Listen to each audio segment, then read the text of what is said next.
The alarm blared in Jack's earpiece just as he reached the edge of the crater. The sound was sharp, insistent, a distress beacon, active and pulsing, but decades too late. He froze. According to every database he'd ever read, there were no active beacons on this side of the moon. The base that once stood here, Outpost Epsilon, was shut down after a catastrophic failure in 20094.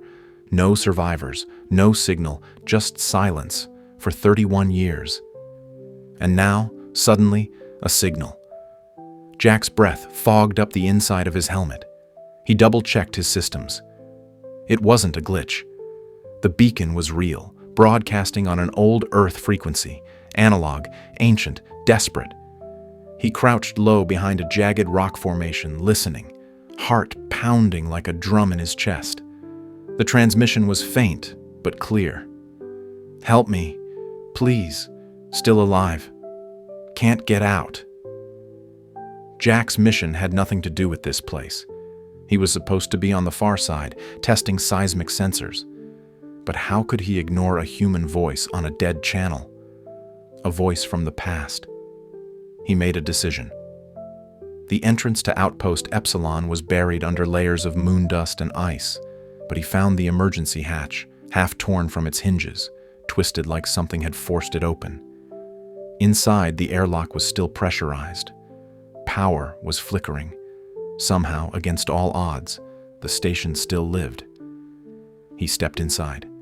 The lights buzzed to life, flickering down a narrow hallway. Everything was coated in frost. Panels hung from the walls. There were signs of struggle, claw marks, as if someone had tried to escape. But escape from what? "Hello?" Jack called out. "This is Commander Jack Turner. I received your signal." Silence, then a whisper over his comms. "They hear you now." His stomach turned cold. That voice wasn't human anymore. A shadow moved at the far end of the hall. Not fast, slow, deliberate. Jack backed away, pulse racing. He tried to send a warning back to command, but the comms went dead. Total blackout. Something was jamming the signal. "Who are you?" he demanded. Another whisper, closer now. "I was alone, until they found me." The lights went out. For a moment, only the sound of his breathing filled the dark. Then, movement, scuttling, scraping. A cold breath on the back of his neck, inside his helmet. He spun around, activating his suit light. And there it was. Not a person. Not anymore. A figure twisted by decades of exposure, and something far worse. Its eyes glowed like dying stars, and its voice came from nowhere and everywhere at once. "You heard me," it said, stepping forward. "That means you belong here too." Jack ran. He bolted through the collapsing hallways, chased by shadows that didn't make noise, that didn't have form until they touched the light. The base shifted around him, doors closed where they'd been open, paths changed. It was alive, and it didn't want him to leave.